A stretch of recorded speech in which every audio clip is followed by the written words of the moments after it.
যার অবতীর্ণের সময়ে বিষ্ণু কাঁদছেন, শিবও কাঁদছেন যার লীলারস আস্বাদনের জন্য। আচ্ছা দেখুন ব্রহ্মাজি কি করছেন। মহাপ্রভুর আগমন সাধারণ ঘটনা নয়, আজকের এই তিথি সাধারণ নয়। ব্রহ্মা কাঁদছেন, প্রভু আমি দাপরে আমার যে প্রজ্ঞা, আমাকে যতটুকু তুমি জ্ঞান দিয়েছ সেই জ্ঞানের দ্বারা আমি তোমার তত্ত্ব নির্ণয় করতে পারিনি। আমি অপরাধ করেছি। পরম ব্রহ্মরূপে, পুরুষোত্তম রূপে, অনাদির আদি রূপে, অখণ্ড পরতত্ত্ব রূপে ব্রজলীলা আমি অনুভব করতে পারিনি। তাই তোমার সখাদের, তোমার গাবিবৃন্দকে চুরি করে আমি ভক্তচরণে অপরাধ হয়েছি প্রভু, তোমার লীলাতে আমি প্রবেশ করতে পারিনি। কিন্তু শ্রীকৃষ্ণের থেকে মহাবদান্য তুমি, যে গৌর অবতীর্ণ হয়ে আসছো তুমি, তুমি মহাবদান্য, মহাকরুণায়, মহাপ্রেমে পূর্ণ। তাই ব্রজলীলাতে আমি অপরাধ করলেও তোমার গৌর লীলাতে কৃপা করে আমাকে নিচু কোলে যে কোনোভাবে আমাকে একটু তোমার লীলা স্মরণের, লীলা দর্শনের, তোমার লীলা সাক্ষী করে আমাকে একটু ভারত ভূখণ্ডে জন্ম দাও। ব্রহ্মা প্রার্থনা করছেন, সেই ব্রহ্মা হয়ে এলেন গৌর লীলাতে নামাচার্য হরিদাস ঠাকুর হয়ে। মহাপ্রভুর অবতীর্ণতে কে কে আসছেন জগতে? দেবশিবাদ নারদ বললেন, প্রভু তোমার সংকীর্তন প্রেম ও বিতরণ লীলায় আমি তোমার সাথে যাব, কৃপা করো, চরণে নাও এইটুকু আকতি প্রণতি, তোমার লীলাইতে যেন আমি যেতে পারি। এই নারদ হয়ে এলেন শিবাস ঠাকুর হয়ে। কে আসছেন না বলুন তো? আজ গৌর লীলাতে, গৌর আবির্ভাবে আপনারা যারা এসেছেন, প্রতিকূল হলেও আজ তাকিয়ে দেখুন তারা সব আসছে, সকলে নেমে আসছেন। শুধু কি তাই? আপনারা জানেন স্বয়ং রাধারানী চিন্তা করলেন, জয় রাধে, জয় গৌর সুন্দর, জয় রাধে, জয় রাধে, জয় গৌর সুন্দর, জয় রাধে। তো রাধা ঠাকুরানী চিন্তা করলেন, আমি যাকে অন্তকৃষ্ণ বাহির গৌরাঙ্গ করে সেই গোবিন্দের গ আর রাধারানীর রা গৌর করে পাঠাচ্ছেন, রাধারানী চিন্তা করলেন আমার ভাবকান্তি প্রেম দশায় যখন গৌর ধুলাই লুটাবে, তার শ্রী কোমল তপ্ত কাঞ্চন অঙ্গে কাকর ফুটবে, আমি সহ্য করতে পারবো না। তাই রাধারানী আবেশিক্ত হয়ে গদাধরের মধ্যে এলেন। প্রভু যখন সংকীর্তন প্রেমে বিহ্বল হয়ে ধুলাই লোটাবে, গদাধর এসে কোল দিতেন মহাপ্রভুর। আর স্বয়ং রাধারানী গদাধরে আবেশে এসে মহাপ্রভুকে কোল দিচ্ছেন। আর দেবতাগণ হাত তুলেছেন। দেবগণ প্রার্থনা করে বলছেন, প্রভু তুমি যদি করুণায় অবতীর্ণ হও, তুমি যদি প্রেম অবতারে যাও, তবে দেবগণ আমরা তোমার চরণে এই আকুতি প্রণতি জানাচ্ছি। ভারতবর্ষের মাটিতে আমাদের নিচু কুলে যে কোনো জায়গায় জন্ম দাও, যাতে তোমার গৌর লীলায় সংকীর্তন প্রেমানন্দে আমরা স্পর্শ করে ধন্য হতে পারি। দেবগণ প্রার্থনা করছেন। জয় রাধা মাধব, জয় রাধে, জয় গৌর সুন্দর। তো দেবগণ ভারতবর্ষের, ভারত ভূখণ্ডে নিচ শ্রেণী নিচ কুলে জন্মাতে যাচ্ছেন, যাতে গৌর লীলায় আর এই কারণ্য লীলায়, প্রেম লীলায় তারা বঞ্চিত হয় না হয়।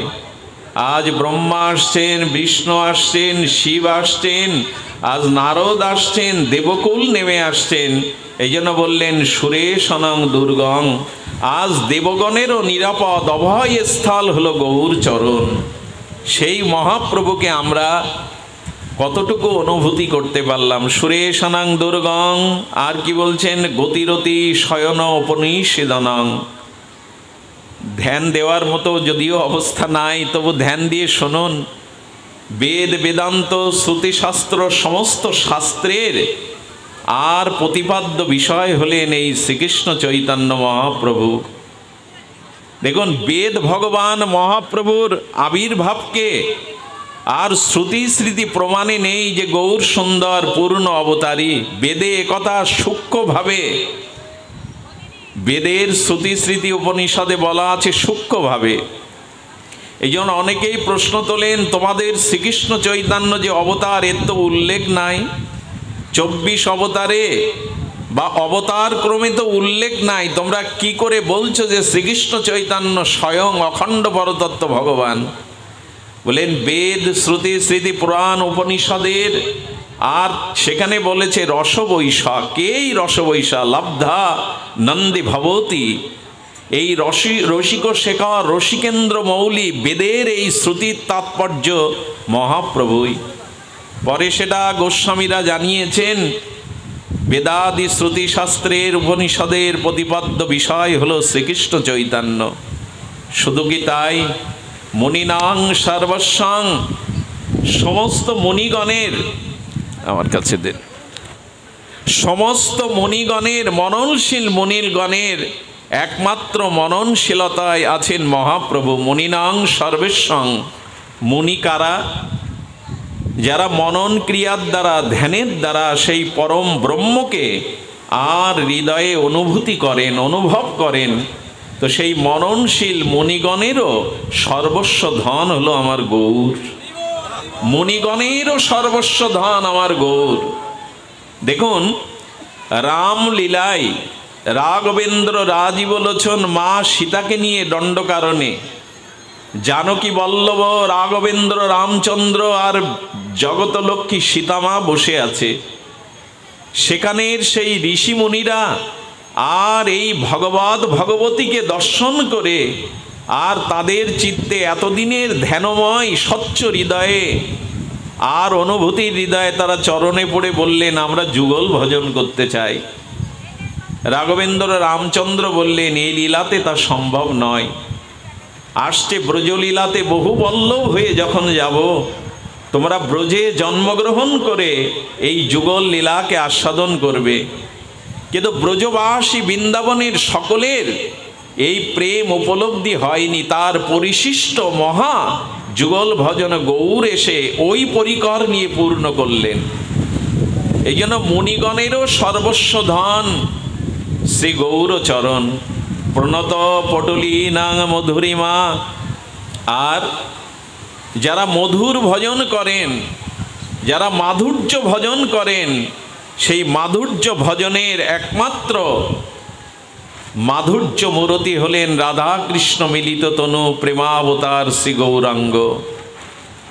অর্থাৎ ব্রজবাসীরা যে প্রেম পেয়েছিল, গোপীগণের বাইরে, ব্রজবাসীর বাইরে যে প্রেম কেহ পান নাই, আমার গৌর অবতারে আপামর সকলকে সেই ব্রজপ্রেম রাধা প্রেম দিয়েছিলেন। এই জন্য যারা মাধুর্য উপাসক, তারা আমার গৌর চরণ আশ্রয় ছাড়া অন্যখানে মাধুর্য বসনার তাদের পরিপূরণ নাই। এই জন্য যুগল ভজন, রাধা মাধবের ভজন, এটি একমাত্র সম্ভব কেউ যদি গৌর চরণ আশ্রয় করে, কেউ যদি গৌর কৃপা করুণা কটাক্ষ পায়, তবেই তো সে যুগল ভজন পাবে। গৌর কৃপা ব্যতীত, গৌরাঙ্গ করুণা ব্যতীত কারো কোনোদিন যুগল ভজনের অতিমতি হতে পারে না। এই জন্য যদি গৌর না হইতো, যদি গৌর না হইতো আমরা যুগল পেতাম না। গোপী প্রেম আর বৃন্দাবনের সেই গোপী প্রেম, এটা কখনো আমাদের ভাগ্যে হতো না। ব্রজবধূ যা কল্পিতা, সেই ব্রজবধূ গোপীগণের যে আস্বাদ্য প্রেম, সেটা মহাপ্রভু এবার ব্রজের বাইরে সবাইকে দিতে এলেন। সচৈতন্যং কিংমে পুনরারপি দৃশ্যইতি পদম। আচ্ছা, শুধু কি দেবগণ, শুধু কি মনুষ্যগণ? নিখিল পশুপালাম বুঝাম। আহা, মহাপ্রভু ব্রহ্মা বিষ্ণু নারদ এবং দেবগণ নয়, যে প্রেম বিতরণ ইতিপূর্বে কোনো ভগবৎ স্বরূপ কর্তৃক হয়নি, মহাপ্রভু বনের বাঘকে, পশুকেও প্রেম দিলেন, সিংহস্র বাঘ্রকেও প্রেম দিলেন। লক্ষ্য করবেন, ব্রজ বিপিনে শ্রী গোবিন্দ লতা পাতা বৃক্ষকে প্রেম দিয়েছিলেন, এটা ভাগবত বলছে। ওই বনের হিংস্র সাপাত সংকুল ব্যাঘ্রকে, সাপকে, বনের জীবজন্তুকে গৌর ছাড়া তো কেউ প্রেম দেয়নি। মনে পড়ে আপনাদের, ঝাড়িখঞ্জের পথে, ব্রজের পথে অনুরাগী হরিনাম মধুর কণ্ঠ নিতে নিতে প্রভু যাচ্ছেন, আর প্রভুর সেই হরিনামের বনপথে সে বাঘ সম্মুখে পড়েছে। হিংস্র ব্যাঘ্রের গায়ে মহাপ্রভুর পা লেগে গেছে। চরণটা লাগার সাথে সাথে মহাপ্রভু চোখ উন্মিলন করে বাঘের দিকে দুহাত প্রসারিত করে বলছে, ও হে ব্যাঘ্র, কত জন্মের অপরাধাদিতে এই শপথ সংকুল হিংস্র জন্তু হয়ে এসেছ, একবার কৃষ্ণ বলো। এমন ভগবান কোথায় আছেন যিনি বনের বাঘকেও কৃষ্ণ বলাচ্ছেন, প্রেম বলাচ্ছেন? আহা, দাতা শিরোমণি। আর এই প্রেম তিনি বনের হিংস্র ব্যাঘ্র কি করলো জানেন? দুঃখের বিষয়, মানুষ ব্যতীত প্রভু কারো হাত দেননি। পৃথিবীতে তো জীবজন্তু আছে, কারো হাত নাই। হাতটা আমাদের দিয়েছিলেন গৌর বলবার জন্য, প্রেমানন্দে হরি বলবার জন্য। আজ বনের ব্যাঘ্র মহাপ্রভুর প্রেম বিতরণে সে ওই পা দিয়ে হাত তুলে কৃষ্ণ কৃষ্ণ বলছে। বনের ব্যাঘ্র একটা নয়, 7-7টা ব্যাঘ্র এলো, অনেকগুলো হরিণ এলো। কি বলবো আপনাদের, মহাপ্রভুর প্রেম বিতরণে, প্রেম আস্বাদনে বনের সাপগুলো এসেছিল। যদি বলেন তুমি কি দেখেছো? না, সাপগুলো যে এসেছিল মহাপ্রভুর কীর্তন প্রেমে চরণ পরশে, ওখানে পাথরগুলো গলে গিয়েছিল। মহাপ্রভুর চরণটা পাথর বুকে ধারণ করেছিল। দীর্ঘ 16 ইঞ্চি পরিমাণ শ্রীমান মহাপ্রভুর চরণ আজও অঙ্কিত আছে ঝাড়িখণ্ড জঙ্গলে। পাথর গলে গেল, সেই বিগলিত পাথরে সাপগুলো এসেছিল, তাদের অঙ্গের চিহ্ন আছে। হরিণগুলো হিংস্র ব্যাঘের পদচিহ্ন ওখানে আছে। কীর্তন সংকীর্তন রসে মহাপ্রভু প্রেমাবেশে যখন আর পাথরের উপরে মহাপ্রভু গড়াগড়ি দিচ্ছেন, পাথরগুলো তুলো পেজার মতো জড়িয়ে গিয়েছিল। পাথর গলে গেল, গলল না শুধু আমার হৃদয়। হিংস্র ব্যাঘ্র হরিণ একসাথে চুম্বন করে কৃষ্ণ কৃষ্ণ কৃষ্ণ বলছে তাদের ভাষায়। আর চৈতন্য প্রভু মাঝগানে নিয়ে এই হিংস্র সবাদ সঙ্গল সবাইকে নিয়ে কীর্তন করছেন। এমন অবতার হয়েছে কি আর হবে? বনের ব্যাঘ্রকেও যিনি নাম দিলেন, হিংস্র জীবজন্তুকেও যিনি প্রেমে উন্মত্ত করালেন, আহা, সেই অবতারে আমার রতি হলো না, সেই অবতারে আমার প্রেম হলো না। কতটা দুর্দর্ব, কতটা অপরাধে চিত্তে পাথর গলে গেল, আমার হৃদয় গলল না। এই জন্য গৌর বলতে যার হৃদয় বিগলিত হয় না, সে হৃদয় তো আমার মতো অপরাধের হৃদয়, কঠিন হৃদয়। মহাপ্রভু কি করছেন জানেন? বাঘগুলোকে আশীর্বাদ করছেন, জন্তু জীবগণকে কৃষ্ণ ভক্তির আশীর্বাদ করছেন করে প্রভু আপন বৃন্দাবনের পথে আপন মনে চলেছেন। বাঘগুলো মহাপ্রভুর পেছনে পেছনে চলছে, প্রভু আমাদের নিয়ে যাও, এই হিংস্র প্রাণীতে কত অপরাধের জন্য জন্মেছে, এবার আমাদের তোমার সাথে নাও। কৌতুকী মহাপ্রভু আশীর্বাদ করবেন, তোমাদের প্রেম হোক, তোমরা ব্রজে যেতে পারবে না, এখানেই থাকো, তোমাদের কৃষ্ণ ভক্তি হোক। বাঘগুলো চেয়ে চেয়ে দেখছে, তাদের প্রাণের ঠাকুর, প্রেমের ঠাকুর একাকী পথে চলেছেন বলভদ্রকে নিয়ে। জানেন, বাঘগুলোর জীবনে আর হিংসা করা হয়নি। বাঘগুলো আর কোনো প্রাণীকে শিকার করে, মাংসাশী প্রাণী ব্যাঘ্র, কিন্তু প্রভুর প্রেম পাওয়ার পর আর হিংসা তাদের মধ্যে ছিল না। তারা কোনো প্রাণীকে হত্যা করে আর খায়নি। দীর্ঘ প্রায় 1 মাস বাঘগুলো নিরাহারে, আর যেদিক দিয়ে প্রভু ব্রজের পথে গিয়েছিলেন সেই পথে তাকিয়ে ব্যাঘ্র অঝরে কাঁদত। কাঁদতে কাঁদতে গৌর স্মরণ করতে করতে চিরদিনের মতো তাদের জৈব কোষ ছেড়ে তারা মহাপ্রভুর নিত্য ধামে বিদায় নিয়ে নিল। আজ তারা নিত্য ধামে চলে গেল। ব্যাঘ্রের করুণা হলো, সর্পের করুণা হলো, হলো না শুধু আমার। 4000 বছর অপেক্ষা করতে হবে জানেন। মহাপ্রভু সব কলিতে আসেন না। আমরা আর 4000 বছর পরে হয়তো মহাপ্রভুর কৃপা হলে তিনি নেমে আসবেন। পদকর্তা বলেছেন সেই 4000 যুগ পরে যখন গৌর অবতীর্ণ হবেন শ্রীধাম নবদ্বীপে আর ধাম শিরোমণি, সেদিন আমি মানুষ হয়ে আসবো তো, আমি গৌর বলবার জন্ম পাবো তো, আমি ভারত ভূখণ্ডে জন্মাতে পারবো তো। তাই পেয়েছি যখন গৌর সুন্দরের অপার করুণা, তখন বাদ পড়বো কেন? যদি ব্যাঘ্রের হয়, হিংস্র জীবজন্তুর হয়, আমাদের কেন হবে না? এই জন্য শ্রীকৃষ্ণ চৈতন্য মহাপ্রভুর প্রেম বিতরণ লীলা বড় অদ্ভুত। এই জন্য বলেছেন সচৈতন্যং কিংমে পুনরারপি দৃশ্যাতি পদম। জয় রাধে, জয় রাধে। গৌর সুন্দরের যা ইচ্ছা তাই হোক, আমরা আমাদের পরীক্ষা নেই, গৌর সুন্দর যা কৃপা করেন তাই হোক। সুধীজন, সুধী ভক্তজন, মহাপ্রভুর আমাদের নয়ন পথে কবে গৌরচন্দ্র আবার পাবো আমরা? আমাদের নয়ন পথে কবে আমরা গৌরকে পাবো? তাই বন্দনা করেছেন অদ্বৈত প্রকটীকৃত নরহরি পৃষ্ঠ স্বরূপ প্রিয় নিত্যানন্দ শক সনাতন গতি শিরোপুরীত কেতন লক্ষ্মী প্রাণপতি গদাধর ভাবল্লাসী জগন্নাথ ভূ সাঙ্গ পাঙ্গ সপার্ষদং সদয়তং দেব শচীনন্দন। তিনি অদ্বৈতের দ্বারা প্রকট হলেন, তিনি নরহরির পৃষ্ঠ স্বরূপের পরম প্রিয়, তিনি নিত্যানন্দ শক আর সনাতনের একমাত্র গতি। হ্যাঁ, রাজমন্ত্রী সনাতন গৌর অনুরাগী ষড়গোস্বামীর মহাপ্রভুর জন্য যে সর্বস্ব সমর্পণ ত্যাগ বৈরাগ্য, কেন জানেন? নিজ ভক্তি যোগ বৈরাগ্য বিদ্যা শিক্ষণ। মহাপ্রভু এসেছিলেন ভক্ত অবতার, ছন্ন অবতারে। শুধু ভক্তজন, মহাপ্রভু ভক্ত অবতারে এলেন, ছন্ন কলৌ। এই জন্য একমাত্র সদ্গুরুর কৃপা ব্যতীত, নিতাই গৌর চরণের চরণাশ্রিত তাদের করুণা ব্যতীত মহাপ্রভুকে সবাই বুঝতে পারে না, গৌর সুন্দরকে সবাই উপলব্ধি করতে পারে। একটা ঘটনা মনে পড়ল, এইখানে একটা কিছু দিয়ে দাও। একটা ঘটনা মনে পড়ল, আপনারা ভক্তমাল গ্রন্থের কথা জানেন, গৌড়ীয় বা সকল সম্প্রদায়ের বড় আদরণীয় গ্রন্থ শ্রী ভক্তমাল। এই ভক্তমাল রচনা করেছিলেন শ্রী নাবাজি গোস্বামী। নাবাজি গোস্বামী যখন ভক্তমাল রচনা করছেন, তখন তিনি চিন্তা করছেন চৈতন্যদেব নিত্যানন্দ একজন মহাপুরুষ, একজন পরম ভক্ত, এই মনে করে উনি ধ্যানে সমাধির দ্বারা চৈতন্যের জন্য কিছু লিখবেন।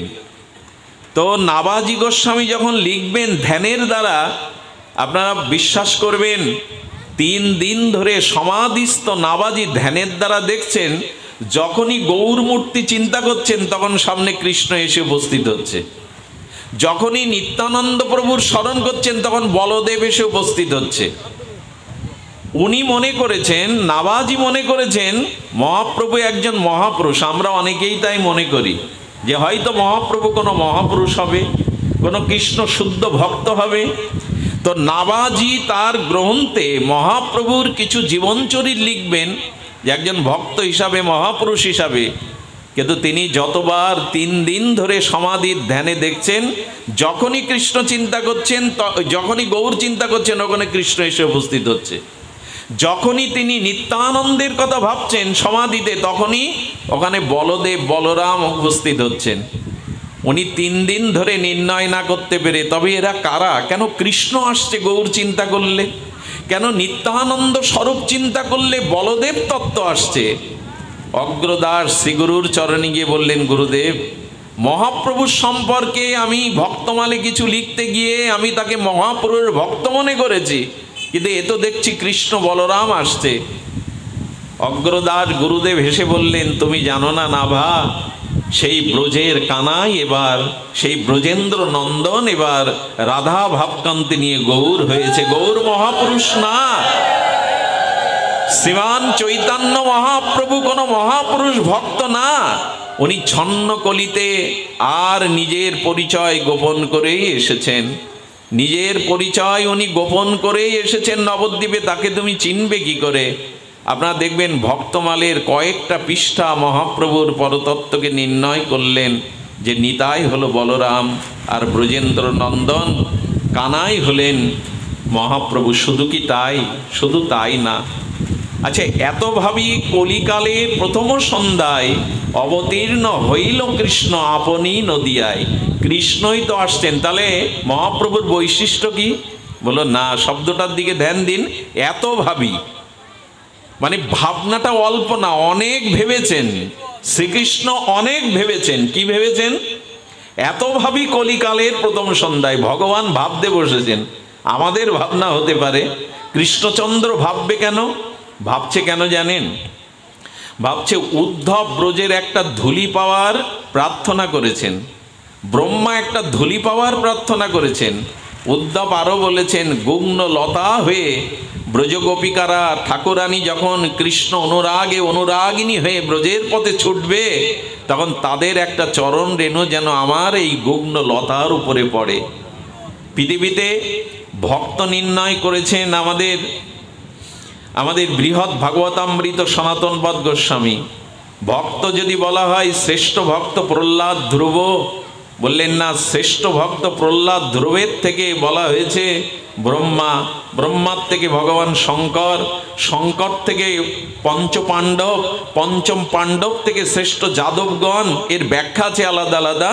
যাদবগণের এই প্রহ্লাদ এবং ধ্রুবের থেকে শ্রেষ্ঠ হনুমান, হনুমানের থেকে শ্রেষ্ঠ হলো ব্রহ্মা, ব্রহ্মার থেকে শ্রেষ্ঠ হলো ভগবান শঙ্কর, শঙ্করের থেকে শ্রেষ্ঠ বলেছেন পাণ্ডবরা, পাণ্ডবদের থেকে শ্রেষ্ঠ বলেছেন যাদবরা, আর যাদবদের মধ্যে শ্রেষ্ঠ হলো ভক্তরাজ উদ্ধব।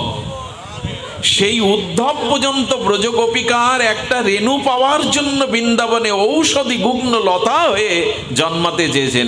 কৃষ্ণচন্দ্র চিন্তা করছেন, গোপীদের চরণ রেণুতে কি আছে যে ব্রহ্মা ব্রজের ধূলি হতে চাচ্ছে? আচ্ছা, কি এমন ব্রজ গোপিকাদের চরণের ধুলিতে, ব্রজের ধুলিতে মহিমা আছে যে উদ্ধব এই ধুলি হতে চাচ্ছে, গুগ্নলতা চাচ্ছে? গোবিন্দ চিন্তা করলেন, রাধা প্রেম কি রূপ আমার তো জানা হয়নি। কি বলেছেন মহাজন? না, বলেছেন রাধা প্রেম, গোপী প্রেম কেমন এটা স্বয়ং ব্রজেন্দ্র নন্দন ভগবানেরও জানা হয়নি। শ্রী রাধায় প্রণয় মহিমা কৃতিশ, গোবিন্দের মনে জাগলো রাধার মাদন মহাভাবটা কেমন, এটা আমি গোবিন্দ আমি জানতে পারিনি। আচ্ছা, স্বয়ং ভগবান জানবে না এমন কিছু আছে? বলে আছে। রাধারানীর মাদনাক্য মহাভাব স্বয়ং ভগবানেরও জানার সাধ্য নেই। সেই মিলনে বিরহে বিরহে আনন্দের স্ফূর্তি মাদন মহাভাব স্বয়ং কৃষ্ণচন্দ্র জানেননি। কেন জানেন? গৌর কথা কোনো সাধারণ নয়, এই জন্য একটু তত্ত্বের দ্বারা নিরূপণ করতে হয়। সেইটি হলো যে আশ্রয় তত্ত্ব এবং বিষয় তত্ত্ব না জানলে আমরা গৌরচন্দ্রকে বুঝতে পারবো না। দেখুন, আশ্রয় তত্ত্বে যে সুখ আছে বিষয়ে তা নাই। যেমন দেখুন, তৃষ্ণাটা জলটা হলো বিষয় আর তৃষ্ণাটা হলো আশ্রয়। পৃথিবীতে সবখানে জল আছে, তাতে কি হয় যদি তৃষ্ণা না থাকে? জলের মহিমা তো তৃষ্ণার কারণে, তৃষ্ণা না থাকলে জলের মহিমা থাকে কি? আচ্ছা, মা হলো আশ্রয়, সন্তান হলো বিষয়। যদি মাই না থাকে, তবে মা যদি গর্ভে ধারণ না করে তো বিষয়রূপ সন্তান পাবে কি করে? এখানে মা আশ্রয় আর সন্তান হলো বিষয়। এখানে অন্ধ হলো বিষয় আর যষ্টি লাঠিটা হলো আশ্রয়। অন্ধ ব্যক্তিও বাজার পর্যন্ত যেতে পারে যদি হাতে একটা যষ্টি থাকে। অর্থাৎ আশ্রয় তত্ত্বে যে সুখ আছে বিষয়ে তা নাই। যেমন মাতৃত্বে কি সুখ আছে এটা কোনো পুরুষ জগতে কোনো দিন বুঝতে পারবেন। একটা দৃষ্টান্ত দেই। সন্তান বহুদিন পর বিদেশ থেকে বাড়ি এসেছে। মা বাৎসল্যময়ী সন্তানের উপাদেয় খাদ্যগুলো রান্না করে অপেক্ষা করছে, আমার হাতে আজকে পাবে ওর প্রিয় এই খাদ্যগুলো। সন্তান বন্ধুবান্ধব পেয়ে আনন্দে ভুলে গেছে, রাত 1টা বেজে গেছে, মা ঘুমাচ্ছে না, নানা আশঙ্কা চিন্তায় আর পায়চারি করছে, ঘুমাচ্ছে না, বড় ব্যাকুল হয়ে গেছে। সন্তান যখন গৃহে ফিরে এলো, মা জড়িয়ে ধরে কেঁদে ফেলেছে। কোথায় গিয়েছিলি খোকা? মাকে এত কষ্ট দেয়, প্রতীক্ষায় আমি তোর জন্য কত ব্যাকুল হয়েছিলাম। মার চোখের জল মুছিয়ে খোকা বলছেন, মা আমি আর ছোট খোকা নেই, আমি তো অনেক বড় হয়ে গেছি মা, আমি বিশ্ববিদ্যালয়ে পড়ি। আচ্ছা, আমার ফেরার জন্য তোমার চিত্তে কি ব্যাকুলতা হচ্ছিল আমাকে একটু বলো তো। সন্তান কি বুঝতে পারবে সন্তান ফেরার জন্য মায়ের মনে কি ব্যাকুলতা বুকেছিল? এটা বোঝানো যাবে? বোঝানো যাবে না। তেমন রাধারানীর যে প্রণয়, রাধা প্রেম, এইটা কৃষ্ণ কখনো বুঝতে পারবে না, কারণ শ্রীকৃষ্ণ আশ্রয় তত্ত্বে আছে আর রাধারানী আছেন, শ্রীকৃষ্ণ বিষয় তত্ত্বে আর রাধারানী আছেন আশ্রয় তত্ত্ব। যতদিন বিষয় আশ্রয় তত্ত্ব না আসবে, আচ্ছা পুরুষ হাজার চেষ্টা করলে গর্ভে ধারণ করতে পারবে মাতৃত্ব? ওকে কোনো জন্ম নারী হতে হবে, নারী হয়ে আর স্ত্রী ধর্ম পালনে হয়তো গর্ভে সন্তান সে ধারণ করতে পারে। পুরুষ কখনো চাইলে মা হতে পারবে না, সন্তান কখনো মায়ের অনুভূতি, অপেক্ষার অনুভূতি বুঝতে পারবে না। আমার কৃষ্ণ ভগবান বিষয় তত্ত্বের একই অবস্থা। রাধারানী কৃষ্ণ বলে কি সুখ পায়, আমার বিরহে রাধারানীর কি আনন্দ হয় আমি জানি না। আমাকে যদি রাধা ভাব আস্বাদন করতে হয়, রাধা প্রেম আস্বাদন করতে হয়, তবে আমাকে রাধা হতে হবে। কৃষ্ণ হলে, বিষয়ে থাকলে আমি উপলব্ধি করতে পারবো না। এই জন্য কৃষ্ণচন্দ্রেরও জানা নেই সে রাধায় প্রণয় মহিমা ক্রীডিস। রাধারানীর প্রণয়টা কেমন, মাদনাক্য ভাব কেমন জানা নেই। তিনি সমস্ত শাস্ত্রকে ডাকলেন, স্বয়ং ভগবান তো সব শাস্ত্র মূর্তি হয়ে এলো, ভাগবত এলো, বেদ এলো, উপনিষদ এলো, পুরাণ এলো। গোবিন্দ জিজ্ঞাসা করছেন শাস্ত্রের কাছে, তোমরা বলো আমি আশ্রয় তত্ত্ব রাধারানীর মাদন ভাব কিভাবে লাভ করতে পারবো? শাস্ত্র তখন বললেন, বিশেষ করে ভাগবত জি গিয়ে এসে বললেন, তুমি যদি ভক্ত হতে চাও, অর্থাৎ তুমি যদি আশ্রয় তত্ত্বে রাধার কিদিশ মহিমা জানতে চাও, তাহলে ভগবানত্ব ছেড়ে তোমাকে ভক্ত হতে হবে। ভক্ত না হলে তুমি এই আশ্রয় তত্ত্ব, ভক্ত তত্ত্বে না এলে তুমি উপলব্ধি করতে পারবে না কৃষ্ণ বলে কাঁদার মধ্যে কি আনন্দ আছে, কৃষ্ণ বিরহে কি আনন্দ আছে। আর শুনুন, বিপ্রলম্ব রসটা রাধারানী উপভোগ করেছিলেন, কৃষ্ণচন্দ্র বিপ্রলম্ব রস আস্বাদন করতে পারেননি। তাই তখন ভাগবত বললেন, প্রভু তুমি যদি ভক্ত হতে চাও তাহলে উপায় কি? ভক্ত হওয়া তোমার ইচ্ছায় নির্ভর করে না। কোনো ভক্ত যদি তার চরণ ধুলি তুমি মাখতে পারো, অঙ্গ সিক্ত করতে পারো, ভক্তের চরণ ধুলিতেই তুমি ভক্ত রূপ পরিগ্রহ করতে পারবে, এছাড়া কোনো উপায় নাই। এই জন্য কৃষ্ণচন্দ্র ভগবান আর দেখলেন জগতে ভক্ত শ্রেষ্ঠকে, রাধারানীর থেকে ভক্ত তো কেউ নেই। রাধারানীর মতো প্রেম বিবহলতা বিরহত কারো নেই। তাই ললিতা বিশাখাকে সাথী করে আর গোবিন্দ রাধারানীর চরণ ধুলি চাইলেন।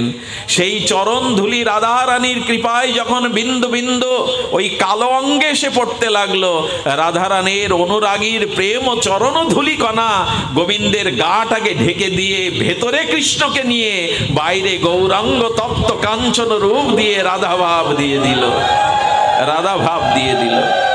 আজকে যেমন হোলির রঙে কেউ যদি রাঙিয়ে যায় তাকে দূর থেকে সকলে চিনতে পারবে না কে, তেমন রাধারানীর প্রেম অনুরাগিনীর প্রেম ধুলাতে গোবিন্দের কালো অঙ্গটা ভেতরে গিয়ে অন্ত কৃষ্ণ, বাইরে রাধা ভাবকান্তি নিয়ে গৌর হয়ে এলেন। কে চিনবে তাকে? রাধারানী আচ্ছাদন দিয়ে দিলেন ভাবকান্তি দিয়ে। এই জন্য গৌরচন্দ্রকে আমরা সবাই নিরূপণ করতে পারিনি, সবাই জানতে পারিনি। ভাগ্য আমাদের যারা শ্রীগুরু পদ্ম কৃপায় গৌর অনুরাগী। ওই যে কি বলছেন, কহিবার কথা নহে কহিলে কেহ না বুঝায়, ওই সে চিত্র চৈতন্যের রঙ্গ। বলেন মহাপ্রভুর কথা বললেও কেউ বুঝবে না, এটা বুঝাবার কথা নেই। কে বুঝবে? সেই সে বুঝিতে পারে চৈতন্যের কৃপায় যারে হয় তার দাসানুদাসের সঙ্গ। যদি কোনো গৌরগত প্রাণ দাসানুদাসের সঙ্গ কখনো হয়, তবে সেই দাসের কৃপায় বুঝবো গৌর কি ধন, গৌর কি প্রেম, গৌরের কি মহিমা। এই জন্য গৌর দাসানুদাসের নরোত্তম দাস মাগে, হ্যাঁ, রামচন্দ্র সঙ্গ, অর্থাৎ নরোত্তম সেবা মাগছেন কার? গৌর দাসের সেবা। এই জন্য গুরু কৃপায়, গৌরাঙ্গ কৃপায় যদি কেউ দাসানুদাসের চরণ ধুলি পায় তবেই করুণা পাবে। যদিও গুছিয়ে বলবার মতো আবহাওয়া পরিস্থিতি নাই, তবু বলবো সেই গৌরের আবির্ভাব তিথি আজ। আপনারা সাক্ষী হয়ে থাকলেন এই বৃষ্ণে স্নাত প্রতিকূল অবস্থায়। তবে গৌরচন্দ্রের কৃপা, গৌরের মহামহিমা সামান্য একটু বলি। আমার মহাপ্রভুর লীলা কথা হ্যাঁ বাবা, আমার মহাপ্রভুর একটু লীলা কথা আমরা সাধারণ আস্বাদন করি। আগামীকালও আছে, যদি মহাপ্রভু কৃপা করে আমরা তার কথা আবারও শুনব। আবহ কেটে যাবে আর এই দুর্যোগও কেটে যাবে, কিন্তু যেদিন কৃষ্ণ কথা শোনা হলো না ওই দিনটা আর ফিরে পাওয়া যাবে না। আবার হয়তো প্রকৃতি স্বাভাবিক হবে, আবার রৌদ্রোজ্জ্বল চন্দ্র কিরণ পাবো, কিন্তু যেদিনটা কৃষ্ণ কথা শোনা হলো না সেদিনটা ফিরে পাবো না। শুধু ভক্তগণ, এই জন্য আমরা একটু গৌর লীলা সামান্য আস্বাদন করি। আমার মহাপ্রভুর করুণা দেখুন, কত বড় ত্যাগ ও বৈরাগ্য আমাদের শিক্ষা দিয়ে গেলেন। কারণ কি জানেন, এই যুগে মুখের কথা কেউ মানবে না। এই যুগে যদি নিজে ত্যাগ ও বৈরাগ্য নিজ আচরণ করে শিক্ষা না দেওয়া যায় তাহলে কেউ জাগবে না। শুনুন মহাপ্রভুর সেই বিরহ দশা, তিনি জীবের জন্য ত্যাগ বৈরাগ্যের জন্য কতটা আত্মত্যাগ করেছেন। আপনাদের মনে আছে, নিমাই পণ্ডিত, দিগ্বিজয়ী পণ্ডিত, নিমাইয়ের সামনে কোনো পণ্ডিতরা যেত না, এত তর্কবিদ ছিলেন, এত তর্ক করতেন আর পণ্ডিতদের ডেকে ডেকে পরাস্ত করতেন। সেই নিমাই মাকে বলল, প্রিয়াজিকে বলল, মা আমি গয়ায় যাব। এই লীলাটি একটু মন দিয়ে শুনতে হবে। সেই গয়া ধামের থেকে ফিরে মহাপ্রভুর যে দশা, সেটা বর্ণনার ভাষা নেই। আগের নিমাই আর নেই, আগের সেই চঞ্চলতা আর নেই। কি করে জানেন, কারোর সাথে কথা বলে না, আর গঙ্গাদাস পণ্ডিতের তোলে ছাত্রদের শিক্ষা দিতেও যায় না। ঘরের মধ্যে ডুবরে ডুবরে নিমাই কাঁদে।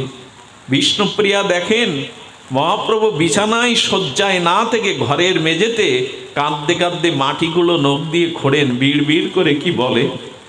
সচিমা দেখছে আমার নিমাই খায় না, মাথায় আর সুগন্ধি তেলও দেয় না, চূড়াও করে না। নিমাই গঙ্গা দাসের পাঠশালায় ছাত্রদের পড়াতে যায় না।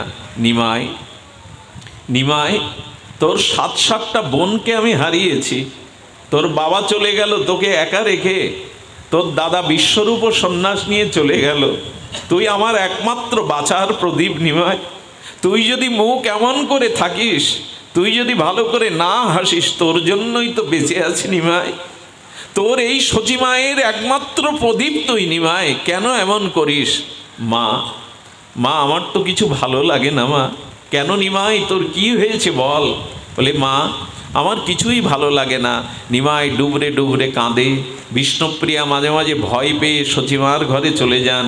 মা, প্রভু বিড় বিড় করে বকে, নখ দিয়ে ঘরের মেঝের মাটি খোঁড়ে, কখনো কখনো ডুবরে কেঁদে ওঠে। একদিন সচিমা চিন্তা করলেন, আজকে সবাইকে ডাকি, শ্রীবাস আছে, চন্দ্রশেখর আছে, দেখো তোমরা ওর বাবার মতো, তোমরা দেখো না আমার নিমায়ের কি হয়েছে। নিমাই আর আগের নিমাই নেই, যেন উদাস হয়ে গেছে। আর বাড়িতে নারায়ণ পূজা করে মহাপ্রভুকে বলছেন, নিমাইকে বলছেন, সচিমা নিমাই আই তো একটু প্রণাম করত, নারায়ণের কাছে বর চেয়ে নিত। মহাপ্রভু নারায়ণের সামনে গিয়ে চাইছেন, ন ধনং ন জনং সুন্দরীং কবিতাং বা জগদীশ কামায়ে। হে প্রভু, আমি ধন চাই না, সুন্দরী রমণী চাই না, আমি পাণ্ডিত্য চাই না, আমাকে কৃষ্ণ ভক্তি দাও, যেন অহৈতুকী ভালোবাসতে পারি। মহাপ্রভু এই চাইছেন। সচিমা মহাপ্রভুর মাথায় আর বৈষ্ণবদের ধুলি দিয়ে বলছেন, দেখো শ্রীবাস, দেখো আমার নিমায়ের কি হয়েছে। মহাপ্রভুর সামনে শ্রীবাস ঠাকুর দাঁড়িয়ে, শ্রীবাসের দিকে তাকিয়ে মহাপ্রভু প্রেমাশ্রু আর ছলছল চোখে শ্রীবাসকে বলছেন, শ্রীবাস তুমি বলো না, মা বলছে আমার নাকি বায়ুরোগ হয়েছে, আমি নাকি উন্মাদ হয়েছি, বলো না শ্রীবাস, সত্যিই কি আমি উন্মাদ হয়েছি, সত্যিই কি আমার বায়ুরোগ হয়েছে? শ্রীবাস মহাপ্রভুর হাতটা কোলে করে বলছেন, হাতে করে বললেন, প্রভু তোমার যে ব্যাধি হয়েছে এটা ব্রহ্মা শিবাদিরও হয় না, যোগী ঋষি মুনিদেরও হয় না, এটা কৃষ্ণ প্রেম হয়েছে তোমার। প্রভু তুমি যদি পারো ওর কিঞ্চিত কণা প্রেম আমায় দাও। শ্রীবাস কথা বলার সাথে সাথে মহাপ্রভু জড়িয়ে ধরে বললেন, শ্রীবাস তুমি যদি বলতে আমার বায়ুরোগ হয়েছে, আমি সুরধনী গঙ্গায় ডুবে মরতাম। শ্রীবাস তুমি আমাকে বাঁচালে, শ্রীবাস তুমি আমাকে বাঁচালে। তিনি মুকুন্দ আর প্রিয় ভক্তদের, গদাধর আছেন, সবাইকে একদিন ডেকেছেন মহাপ্রভু। মহাপ্রভু ওদের মধ্যে বসে শুধু কাঁদছেন আর কাঁদছেন। গদাধর বললেন, কি হয়েছে বলো, বলো। আমি তো তোমার সাথী, খেলার সাথী, আমি তোমার অন্তরের প্রিয়। আমাকে বলো কি হয়েছে, প্রিয়জনের সাথে খুলে বলতে হয় ব্যথা বলো। গদাধর, আমি গয়া থেকে আসার পথে কানাইয়ের নাটশালাকে সেই কিশোর মূর্তি মুরলীধারী শ্যামসুন্দর বালককে দেখেছিলাম। তাকে দেখে যখন জড়িয়ে ধরতে গেলাম, সেই যে সে কোথায় লোকালো, আর তাকে দেখতে পাচ্ছি না।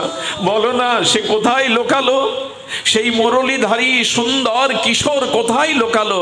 আমি আর তাকে না দেখে প্রাণে বাঁচছি না, বলো না কোথায় লোকালো? প্রভু কৃষ্ণ পাওয়ার বিরহ দেখাচ্ছেন, প্রভু কৃষ্ণের ব্যাকুলতা দেখাচ্ছেন। একজন ভক্তকে ভগবানকে পাওয়ার জন্য কতটা ব্যাকুল হতে হয়, অনুরাগ আসতে হয়। গদাধর প্রভুর হাতটা হাতে নিয়ে বলছেন, প্রভু তুমি সেই কিশোর শ্যামল মূর্তিকে খুঁজছো? সে তো তোমার হৃদয়ে প্রবেশ করেছে, তোমার হৃদয়ে আছে, আর কোথাও যায়নি। গদাধর, আমার হৃদয়ে আছে। প্রভু নখাগ্র দিয়ে বুক চিরতে লাগলেন, রক্ত ঝরাতে লাগলেন। আমার বুকে আছে, আমি দেখবো তাকে, না দেখলে যে আমি প্রাণে বাঁচবো না। বুক চিরছে মহাপ্রভু। গদাধর গিয়ে জড়িয়ে ধরেছে, সকলে জড়িয়ে ধরেছে। জড়িয়ে ধরে বললেন, প্রভু এমন ব্যাকুল হয়েও না। এই যে বৈরাগ্য, এই যে ভগবানের প্রতি অনুরাগ, এটি মহাপ্রভু ভক্ত অবতার হয়ে আমাদের শেখাচ্ছেন কৃষ্ণ পাওয়ার উপায়। হেসে খেলে ভোগ বিলাসে তো কৃষ্ণ পাওয়া যাবে না।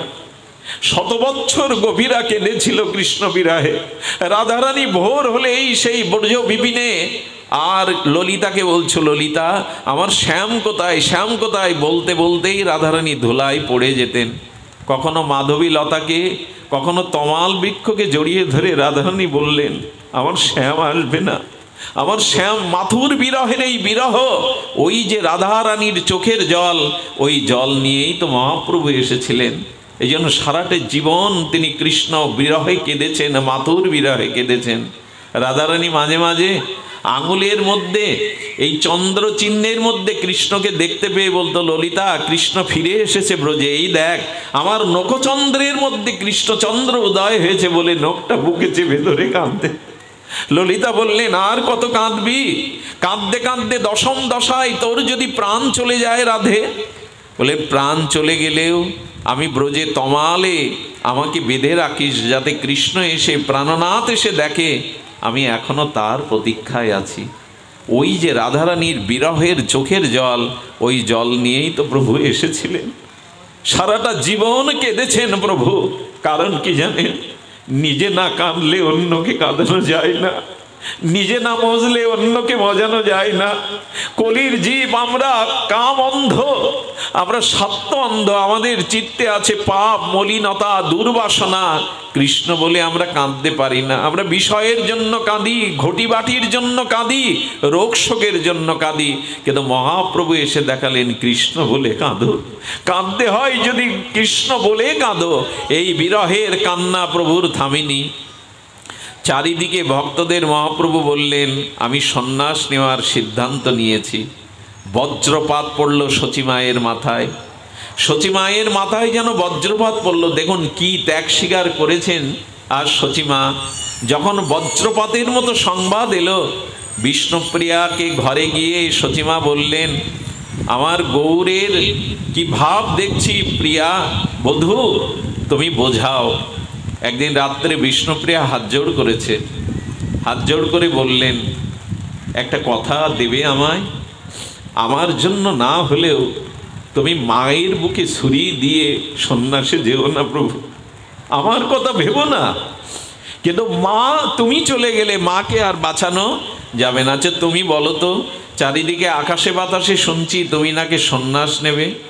মহাপ্রভুর মুখ নিচু করে শুধু কাঁদছেন। নীরবতাই সম্মতির লক্ষণ। মহাপ্রভু যখন কাঁদছেন তখন বিষ্ণুপ্রিয়া কি বলল জানেন? প্রভু, আচ্ছা রামচন্দ্র বনবাসে যাওয়ার কালে সীতাকে নিয়েছিল, তুমি সন্ন্যাস নিলে আমি বুঝি তোমার সাথে যেতে পারবো না? প্রভু, আমাকে সাথে নিলে তোমার সন্ন্যাস কি লঙ্ঘন হবে? প্রভু, দ্রৌপদী পঞ্চপাণ্ডবদের সাথে বনেও গিয়েছিল, ভিক্ষা করে খেয়েছিল, আমাকে সাথে নেবে না? তখন বলেছিলেন বিষ্ণুপ্রিয়াকে, প্রিয়া সত্য ত্রেতা দাপার মতো কলির জীব নয়। এখানে স্ত্রীকে সাথে নিয়ে আমি সন্ন্যাস নিলে কেউ আমার ত্যাগ বৈরাগ্য মানবে না। তাই প্রিয়া, তোমাকে বড় ভার নিতে হবে জানো। যদি মা মারা যায় তবে পিতা সন্তানকে মানুষ করতে পারে না, কিন্তু যদি পিতা মারা যায় মা ভিক্ষা করেও সন্তানগুলিকে প্রতিপালন করে। আজ থেকে তুমি বৈষ্ণবদের মা, বৈষ্ণবদের জননী।